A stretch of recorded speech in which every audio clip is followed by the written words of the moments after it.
Hospital आणि rehabilitation centre यांमधला आज आपण फरक समजून घेऊया आणि मस्तिष्क सेंटरमध्ये कसे उपचार पद्धतीचा वापर केला जातो ते आपण पाहूयात.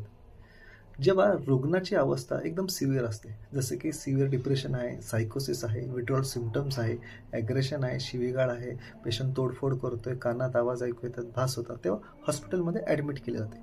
हॉस्पिटलचा मुख्य उद्देश असतो की ॲक्यूट सिम्पटम्स स्टेबलाइज करणे, क्रायसिस मॅनेजमेंट, मेडिकेशन ॲडजस्टमेंट, 24 तास त्याला क्लिनिकल मॉनिटरिंग केलं जातं आणि एकदा पेशंट स्टेबल झाला की त्याला डिस्चार्ज दिला जातो.